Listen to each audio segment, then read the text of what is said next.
Talk about it with someone else. Get it off of your heart and into the ears of another human being. Talk to them. And you are not the only person who has imposter syndrome. If it has to be a therapist, no problem. It should be a therapist. But you can talk to your friends, talk to your family, talk to other people at work. Maybe not everyone. Not everyone has to know. But you have to have someone who you know, because this has to be a uniting force. One of the worst parts about anxiety, and I think it's even worse for imposter syndrome than other forms of anxiety, is that it's so isolating. I was mentioning this before. And getting it off your heart, talking about it, just takes so much of the tension out of the room and actually turns it into something positive because you realize other people have this as well and you can hear their experiences.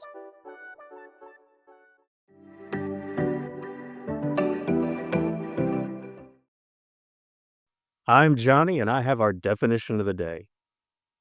Imposter syndrome, as defined through our guest Dr. David Rosemarin's work, is fundamentally a fear-driven experience rooted in shame.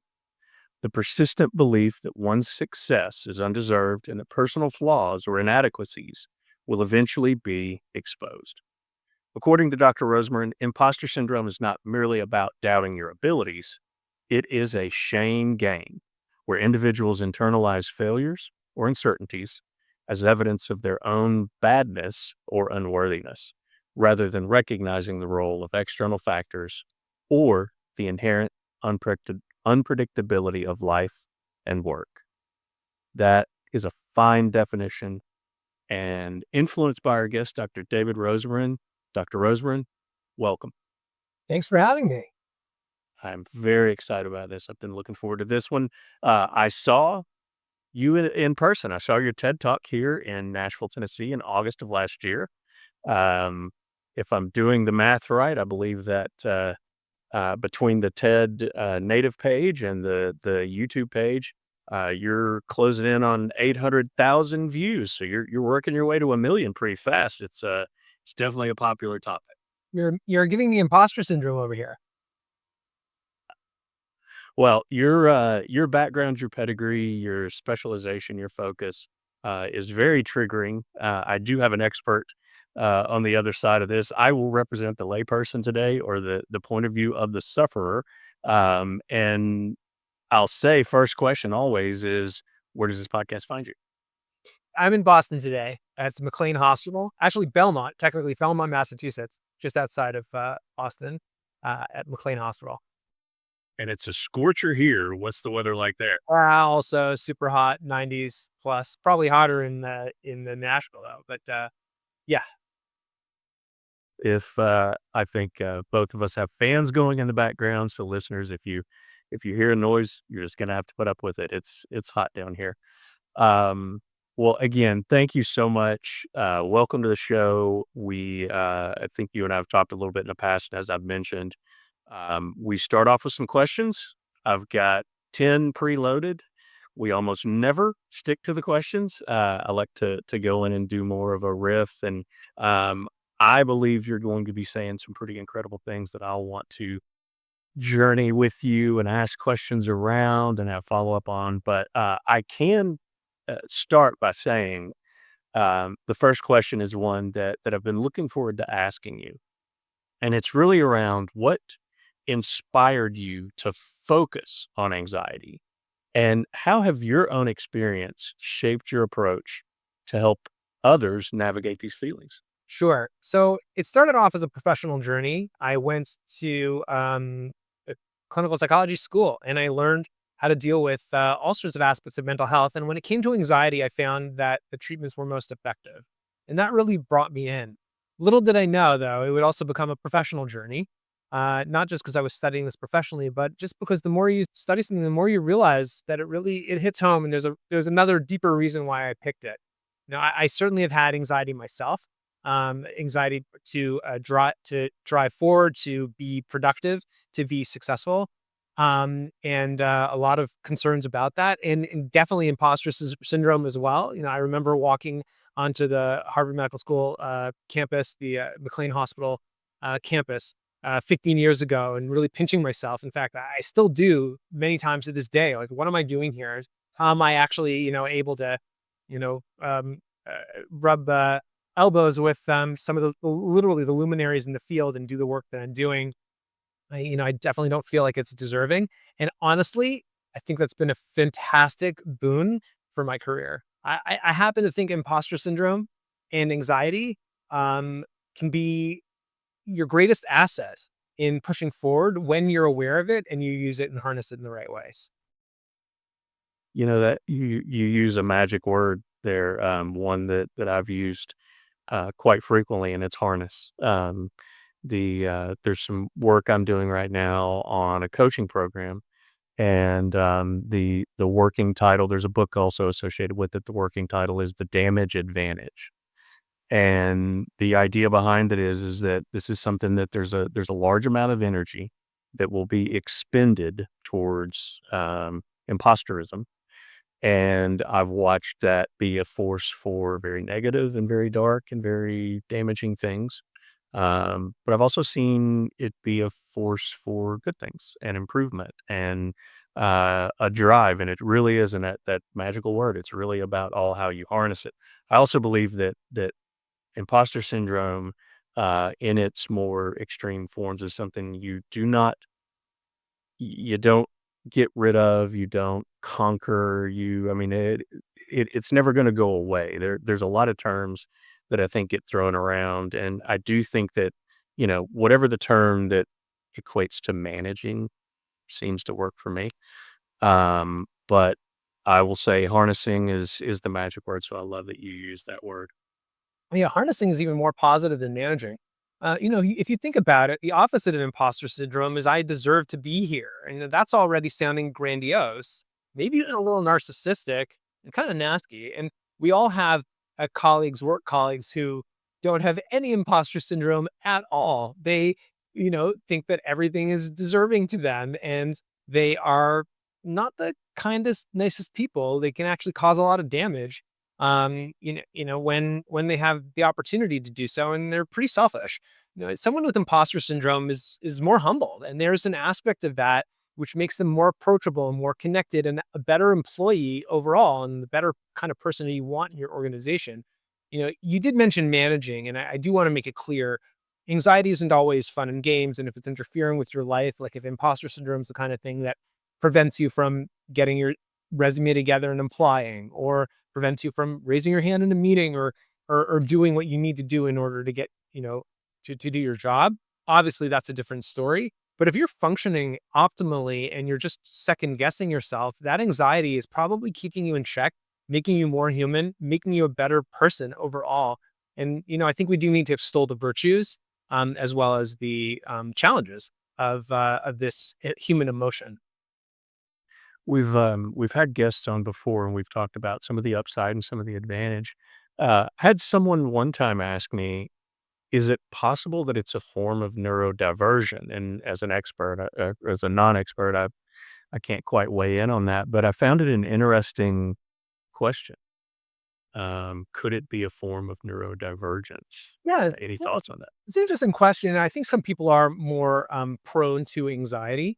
Among those, there are probably individuals who are more prone to social anxiety or the shame, fear of negative evaluation by others that are really associated with imposter syndrome. So it's a creative way of thinking of it. And I don't think it's a problem. What's nice about that model is that if you have imposter syndrome, if you are concerned about what other people think about you, that might be something that's part of who you are. And the question is how to actually just navigate that, harness it, create a positive out of it, which is the same way we do all aspects of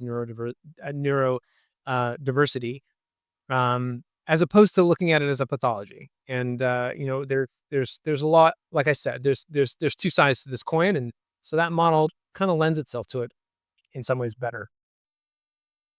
Well, you heard in the beginning, we did our definition of the day. It's something we do here on the Impodsters, and maybe I should have started with this question, but um, what is anxiety? Huh. Anxiety is, we have to know what fear is first. Fear is a healthy response to an actual threat. So, a bank robbery, a fire, an apartment fire, war, any number of actual threats to your, clear and present threat, your body is going to naturally have the fight or flight response. You're going to get adrenaline that's going to go through bloodstream immediately and create a whole series of physiological changes that'll help you to respond to that threat in a way that you either fight it or you flee away from it in order to preserve your health.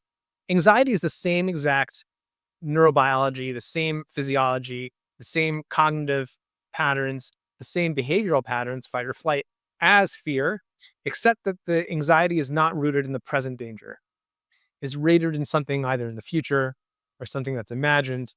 And imposter syndrome would be in the realm of anxiety, usually, because it's not something that's clear and present. You have a job, you're there, right? You were invited into that social group. They want you.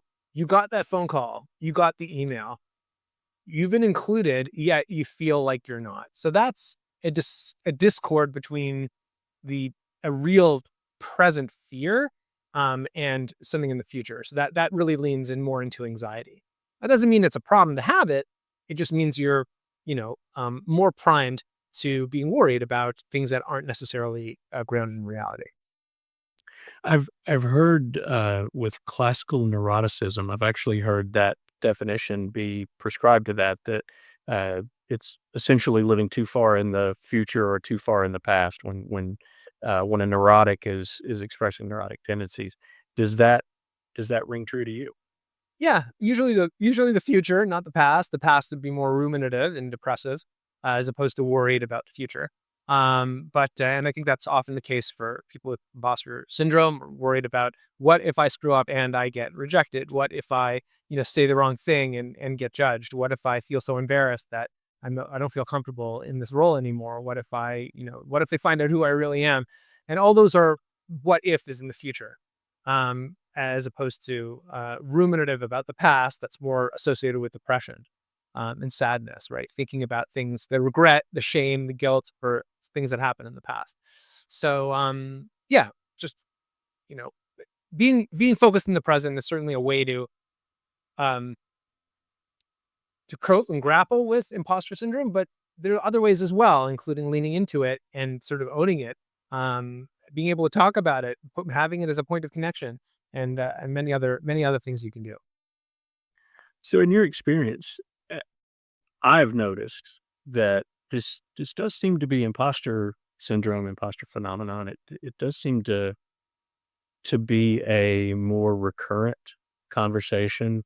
It could be that I do a podcast on imposter syndrome, and so because I drive a green Buick, I see the green Buicks that are out there more, and it just seems as though there's more. But in your experience, does it feel like more conversations are happening around imposter syndrome? Do you feel that? Well, first, an important question: you drive a green Buick? I don't. I don't know where I got that, but a long time ago, that was they call it the green Buick phenomenon. If you drive a green Buick, so start seeing them everywhere. Yeah, that's interesting. But in any event, I was just kidding. Imposter syndrome is certainly something that's talked about in corporate America, and I think it's a good bridge. A lot of people, it's sort of it's a bit of a noble anxiety in a culture in a corporate context, right? This is the anxiety that you feel because you got picked for a job that everybody else agrees that you should have, but you yourself are humble in coming to it. And I think it's the kind of thing that people do talk about and do feel because it's not, like I said before, it's not narcissism, it's not psychopathy, it's not something which is really a huge problem. If anything, it's actually a good sign that you're a good employee and are taking things in stride as opposed to taking things, letting it get to your head. So I do think there are a lot of conversations about it in the corporate space, in coaching, and rightfully so. This is top of a lot of people's minds in the workforce today. So to kind of expand on that, and maybe across not just the professional world, but just in general, what do you see? And we've talked a little bit about some of this, but what do you see as some of the more very specific misconceptions around imposter phenomenon, syndrome, imposterism? Well, firstly, yeah, I think a lot of people with imposter syndrome, if they're not listening to podcasts such as this, if they're not talking to anyone about it, they think that they're the only one who feels that way, and that can be really isolating and alone, and make a person feel very alone. They also tend to overcompensate and to work harder as opposed to working smarter, or as opposed to understanding what's driving them to work harder.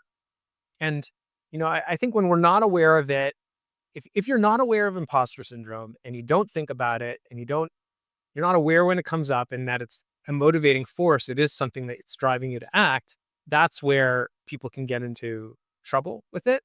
If you wait to feel confident before you act, for example, usually not a good strategy. It's the kind of thing where you want to um, just be aware of, and then using different steps to be able to harness it and harness it in a positive way in your life. And I think that's kind of ties into the next question. In your work, you've said in the past that anxiety isn't always an enemy. Um, I think we've talked a little bit about for imposter syndrome, also something that is not an enemy. Um, how might it serve as a guide or a catalyst for personal growth? Well, there are a lot of ways that it could. I think what might be helpful is to put this into steps of what you can actually do in order to turn this into a catalyst to growth if you have imposter syndrome. And you mentioned the TEDx Nashville talk from last year, from last summer. So I gave over a 4-step process, and you could really use those 4 steps uh, with imposter syndrome to use this in a positive, constructive way to turn it into your friend as opposed to your enemy. And if you like, we can sort of go through those 4 steps and see what they sound like. I would love to hear them. Yes. All right. So step one is to identify, and that's to think about the fact that you feel like an imposter, and that's okay. Not to judge it, to let yourself, understand where does that come from. To think about the roots of that. It could be something in childhood. It could be an experience you had, when you were growing up. It could be something that happened in your last job. It could be just a part of your personality. But what are the fears that you actually have around this? What are you afraid someone will do, judge you, say that you might do, and to think about it instead of just working harder, instead of just pushing forward, instead of putting it out of your mind and distracting, taking the time to take that mental inventory and identify what is the root of that imposter syndrome. That's step one. You don't want step two? I'd love SIP to. Okay. Step two. Step two is to share, to talk about it with someone else. Get it out of your get it off of your heart and into the ears of another human being. Talk to them. Yes. And you are not the only person who has imposter syndrome. If it has to be a therapist, no problem. It should be a therapist. But you can talk to your friends, talk to your family, talk to other people at work. Maybe not everyone has to know, but you have to have someone who because this has to be a uniting force. One of the worst parts about anxiety, and I think it's even worse for imposter syndrome than other forms of anxiety, is that it's so isolating. I was mentioning this before. And getting it off your heart, talking about it, just takes so much of the tension out of the room, and actually turns it into something positive because you realize other people have this as well, and you can hear their experiences. I love that. And um, I've I've said before that there are two types of people: people that are in therapy and people that need to be in therapy.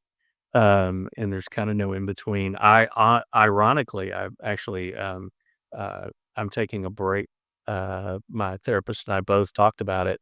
A lot of progress made over a 5-year period, and I've taken a break. I don't know how long it'll be. I don't see it lasting forever, but I do think it's something that uh, we've in almost every conversation there, it ends up becoming an application for therapy. Do you practice? Do you currently see patients?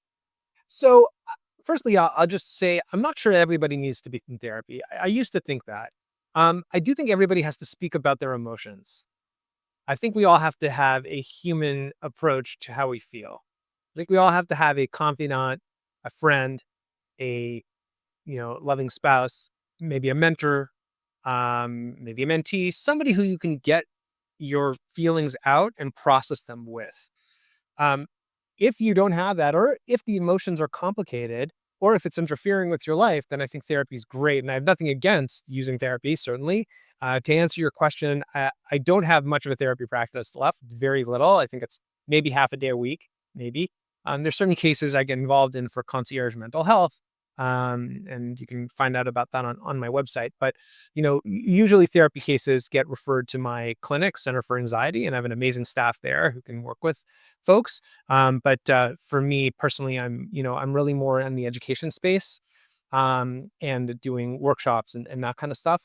But education and workshops and mentorship and, those are still points of connection where people are sharing their feelings. And to me, that's the main process, whether it's in therapy or otherwise.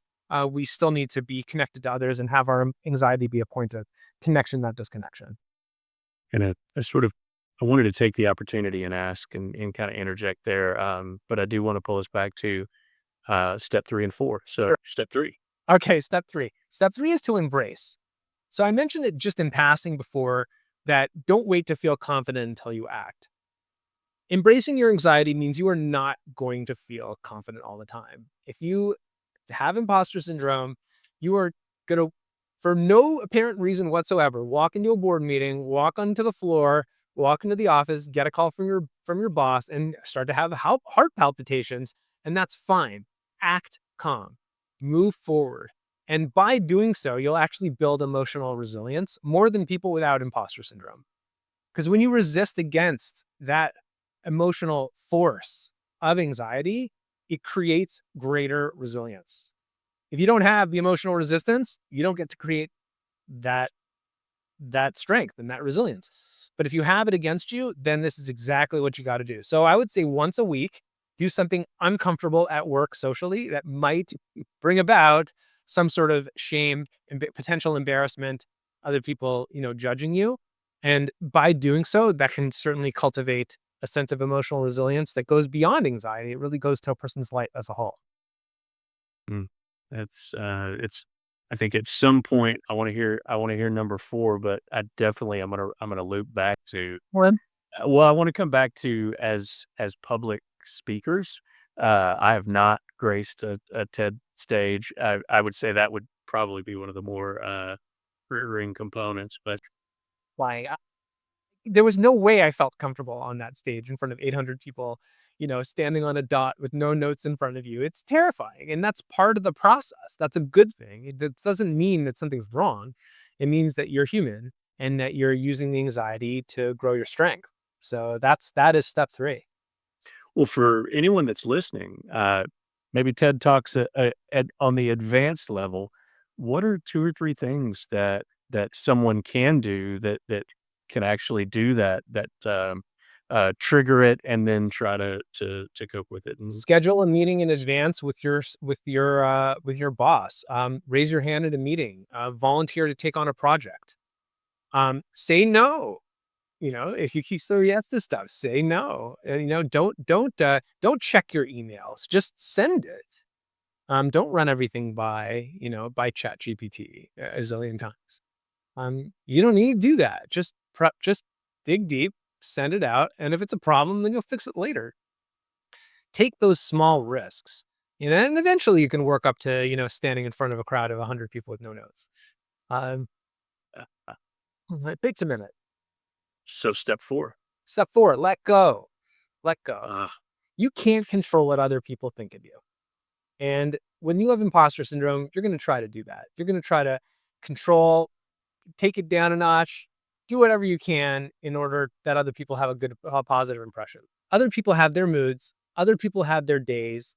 Other people have their issues. Other people have their preferences. And the fact that you are or aren't meeting those might have nothing to do with you. In fact, most of the time, it doesn't have anything to do with you. It has to do with them. So if things aren't going well socially, or if you feel like an imposter, that's not on you, that's on others. And we do need to let go because that's not within your purview of control. You can control your own behavior, but you can't control somebody's reactions to it. That's up to them. So that's where letting go is number 4. So the 4 steps again: identify the root of your anxiety, share it with someone else to create connection. 3 is to embrace it in order to build emotional resilience. And 4 is to let go of that which we cannot control. wow, that's What I've seen for anyone that struggles, whether it be anxiety, whether it be imposter syndrome, any form of mental, let's say illness, I'll call it challenge, um, having something that's simple, that's 3 or 4 steps, it's really just a framework that you can revisit. There is so much power, and I think there's so much clarity in the way that you frame that. I will thank you for that, and I will start putting that into practice. The let go part, I don't know about that. That It's the one's hardest that one part. is, that is the toughie. That It's is, the hardest uh part, but it's necessary. Anxiety occurs when you have a need to control something and you realize that you're not in control. In imposter syndrome, in some ways, you're aware that you can't control other people's feelings. You know that. That's why you're nervous. But therein lies the opportunity to actually become more right. And therefore, it's not my job. I'm just going to do what I can. Um, by the way, you do this like if you in cases where you want to let go of control, like you're on a roller coaster or you're going ballroom dancing or you're doing whatever and you're just letting go and having a good time, you know. So we all have moments where we let go. It's when it's stripped away from us involuntarily that's a problem, and moving us ourselves into a voluntary letting go of control is hard, but really where anxiety can take us. mm. My brother is scared to death of flying. He I think he did fly for a large trip, but it took a lot to get him there. On the other hand, I love flying, and I get this strange feeling of peace, and I don't know that I've necessarily thought a whole lot about it, but one thing, it's very similar to when you're on vacation and you're able to put your keys in a drawer and you know that you don't have to go back to them. There is something about the release that comes along with that. It's so attractive. And getting on a plane, I think it's sort of dawned on me. It's really the ability to say, I am absolutely not in control in this Yeah, situation. you're not in the cockpit, and if you were, it'd be even worse, right? Like you don't want to be in control of that situation. I certainly don't want to be.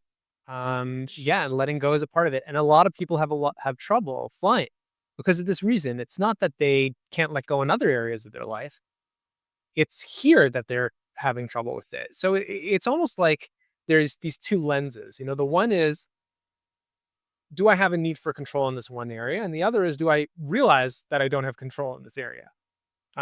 When you're on a plane, you realize that you don't have control and you're okay with it. But in a social situation, you don't. So, can you apply that same approach here? And you can. It's just a muscle you need to flex. When you do, man, you're gonna be more chilled across the board. Um, well, with imposter syndrome, we've had a couple of guests that have talked about the concept of otherism. And most of the studies that I've found, any type of minority class that exists out there, there's typically higher levels. African American community. The original article by Dr. Pauline Clance, written for Women in the Workplace, who I guess at the time, in the late 70s, I believe it was, that was definitely an otherism. You're a Jewish man. Yes, yes, and spirituality and faith and religion are definitely a part of my life. And I was hoping we would actually venture into this topic. So Yeah, one statistic I've not seen is, specific to the Jewish community. What are some of what's the preponderance of imposter syndrome? I don't know. That's a really good question. Um, I don't know any data on that whatsoever. I would say, culturally speaking, in the Jewish world, there are a lot of other things that trigger people um, more than imposter syndrome. And maybe that's an artifact of anti-Semitism. Maybe that's an artifact of sort of just cultural heritage or other things. I think it's less of a sort of specific issue. Not that it isn't an issue for some people. It certainly is. But I would guess that there's um, in some ways it comes from dealing with anxiety in general. If you're in the Jewish community, you can't really escape. dealing with anxiety and adversity and challenge, and it just kind of goes with the territory. Um, and that creates resilience. That creates a sense of letting go in other areas, and also creates a sense of connection because people band together and they're more potentially more aware of their feelings because you can't ignore them because they're intense. When you have that in sort of issues related to safety, issues related to discrimination, issues related to, sort of larger level issues, it can potentially be a strength for dealing with workplace social anxiety, which is essentially what imposter syndrome is. Sort of less of an issue compared to those other macro level trends. So I don't know if I'm waxing poetic here, but those are just a couple of thoughts off the cuff. I love it. And what I'd love to do is ask specific to your spirituality, to your belief systems, what are what are some of the tools that you find in your beliefs that allow you to combat whether it be anxiety, imposter syndrome, depression, whatever it might be? Yeah, I wouldn't say combat again. I would say harness. When I feel anxious, that's my body telling me that I'm holding on too closely to a sense of control that I don't have. Okay. I'll say that one more time. When my body feels anxious, it's telling me that I'm holding on too closely and too tightly to a sense of control that ultimately I do not have. We don't have control over the way other people think of us, over the macro level economic things that are happening, over huge aspects of life like climate change or whatever it is that gets your goat. We don't have control over that as much as we think, as much as we would like to. And when anxiety rears its head, it's our body's way of reminding us that, hey, I got to step back here and look at the big picture and look at my values and look at what's important to me and look at how little I can really control the situation and make peace with that. And so that to me is very much informed by a spiritual approach, one that I've been, taught in my specific religious tradition. My mother, uh, I she's a woman of faith, and um, we are Southern Missionary Baptist folk, which is a very interesting subsection of Christianity. But as she's gotten older, one of the things that I find myself repeating to her is the "You've told me for most of my life, let go and let God. Ah, How are you manifesting that into the world yourself?" And she can't argue with me because it's, those are her words. Those are the things that she's taught me over the years. Um, so I I find so much of that conversation fascinating. I would also say that not just spirituality, but you touched on the idea of really needing other people to have the conversations with, to have spiritual guidance or just general guidance, and to continue the conversation around the Jewish culture. How does your access to community, how is that impacted, and how do you use that to, and I won't use the term combat, but to harness when these feelings come along? yeah, I don't know if I use it to the fullest extent that I could or should, but on a good day and a good week, community gives me social assets, people who I can talk to, people I can text, people I can reach out to, and connect with, and talk about my feelings. There certainly are individuals and mentors and, fellow congregants and people, of course, in my family. I'm very blessed to be able to. And I think that, one of the reasons why we live in such an anxiety ridden society today is that we're much more individualistic. People don't connect around issues of anxiety, issues of emotional pain. It's not a point of connection. It's a point of division and isolation. I'm very fortunate. And that's a lesson that I'm trying to share with others is that, don't suffer alone. Talk to somebody about it, whether that's a professional or whether that's, anyone, anybody in your world, anybody and if you don't have anyone in your world, well, then find someone. We're not supposed to be alone. And I think especially for people with social anxiety, it's the kind of thing we have to do. One of my favorite authors is Kurt Vonnegut, and he talks specifically about different communities that really have large members. He talks about a tribe in Africa where when a child is born, they'll take that child and meet every single member of the family, and it might be 2 and 300 people. Oh, wow. Uh, but he talked a little bit about American culture and how oftentimes we become more uh, the atomic family, the nuclear family. And he says that a lot of divorce is really just one person saying to the other, "You're not enough people for me." And that if we would learn that lesson, that we might be able to address it. God, man. Yep. So we talked a little bit about community. Let's talk about self-compassion. How can self-compassion be used when working towards bettering, one situation with imposterism or with anxiety? Yeah, often I have a chapter on this in my book, Thriving with Anxiety, which is how to use anxiety in a positive way. Um, Often when people feel anxious, they judge themselves for feeling that way, as opposed to giving themselves compassion, giving themselves connection, giving themselves what they need in order to deal with it. And if your first reaction when you feel anxious, when you feel, have imposter syndrome is, I don't want to feel this. I'm trying to get rid of it. You're probably going to at least subconsciously work extra hard, not say no, stress yourself out, make everything worse, as opposed to, right, this is who I am and I have to navigate this and to make peace with it. Like, that's not a bad thing that you feel this way walking into work.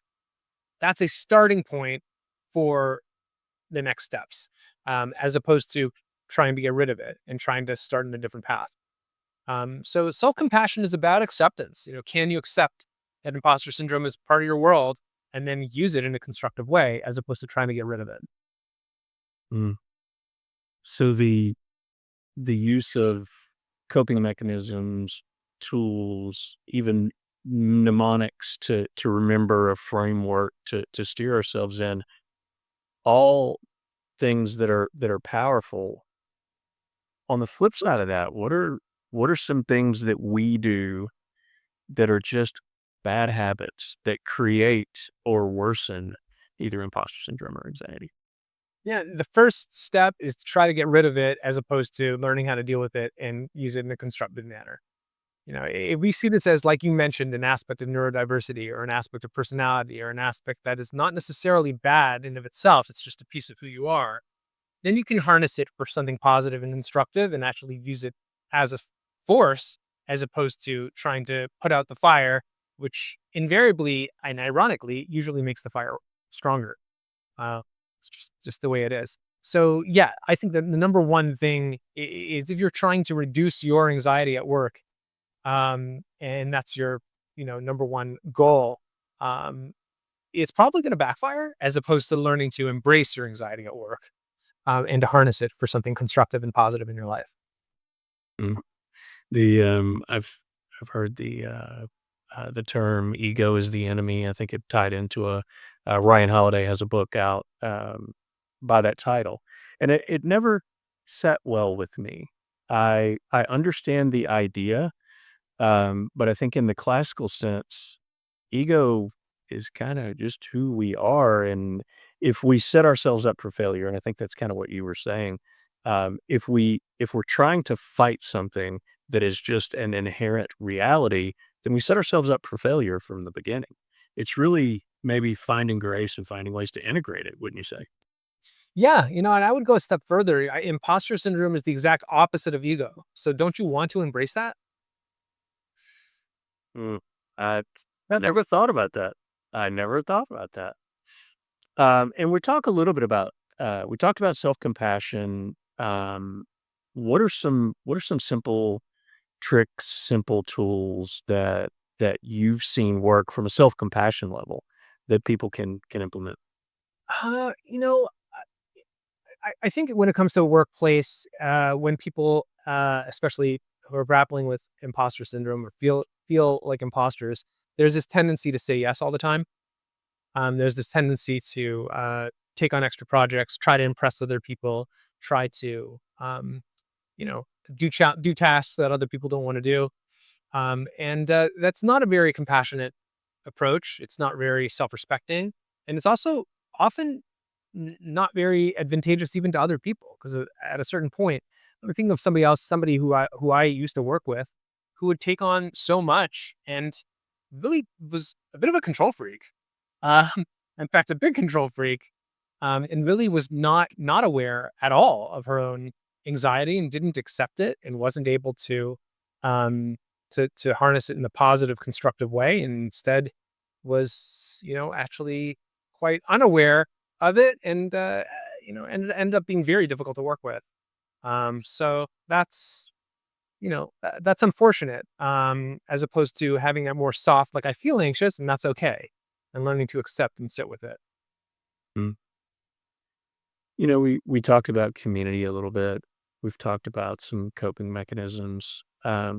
We've talked about the workplace a little bit, but from a friends, family members, direct loved ones from that very close knit family piece of it, what are some suggestions around best way to support someone that they see struggling, regardless of what it is? So I get this question a lot. What can I do to support my anxious friend? What can I do to support my anxious husband? What can I do to support my anxious kid? Firstly, look at yourself. And you got anxiety too. There's no way you don't. And when you can thrive with your own anxiety, people will come to you for advice, and then you can be a catalyst for change in others. But it really starts with you. This is a lesson that I learned in the last couple of years. I'll tell you. I wrote this book, Thriving with Anxiety. It was published in October 2023, and the last couple of years, I've had to use every single skill in the book to really own it.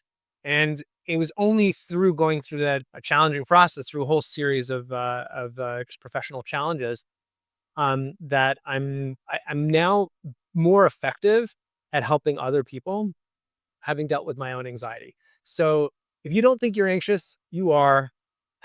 And if you think somebody else has got more anxiety than you do, probably you're not. Probably you're wrong. So focus on what you got to do. And the rest just happens. Mm. I'm gonna take us down an odd segue, but I it occurred to me while you were talking that there's a dynamic here, and I'd love to get your take on it. But we recently had a cruise the mall that I grew up, and this was some time ago. This was probably a class of between '80s and 90s, but there was someone locally that uh, pulled together a Facebook group and said, "Let's go cruise the mall for one last time," because they're tearing this particular mall down. Okay. And that was this past Friday night. It was a huge success. There were thousands of people that descended upon this mall. And there was something that I saw bring everyone together, and it was nostalgia. Interesting.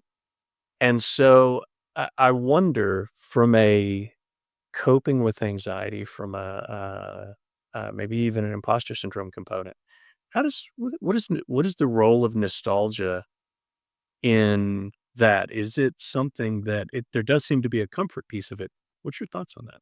I don't know. I'd have to give that a lot more thought. I not gonna pretend to know that one.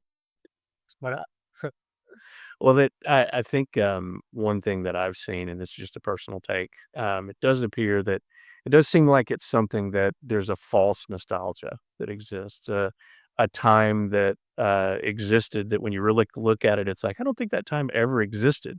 But there does seem to be something comforting in the human equation to look backwards and go, "Those were better times," and wanna connect to that. So, interesting dynamic. interesting. Um, so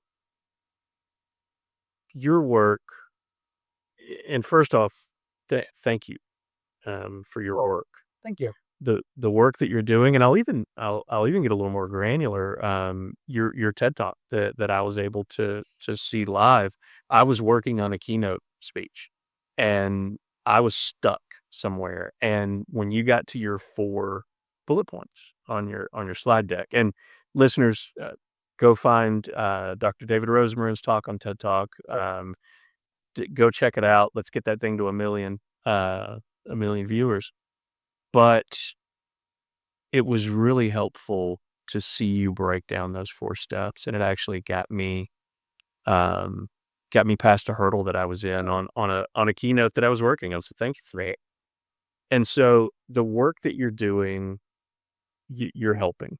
And what I'd like to know is, what is your vision of a world where emotional struggles like imposter syndrome, like anxiety, are just met with more understanding and compassion? Yeah. I I think there are 2 sides, the one is the professional side where it's really interfering with a person's life, and that requires clinical interventions. I think we have applied clinical interventions to all aspects of emotional distress, and ironically, in doing so, we were making the other side, which is non-clinical, when it's not interfering in your life, it's just uncomfortable, worse, because we're setting up an expectation that people should never feel uncomfortable, and that's just not realistic. So what I think has to happen is really a two-pronged approach. For people who are not impaired, not debilitated by their anxiety, they're able to function day to day, but it's uncomfortable, they need education. Maybe a little bit of therapy, but they primarily need education. I actually started a master class on my website, which people if they're interested are welcome to check out.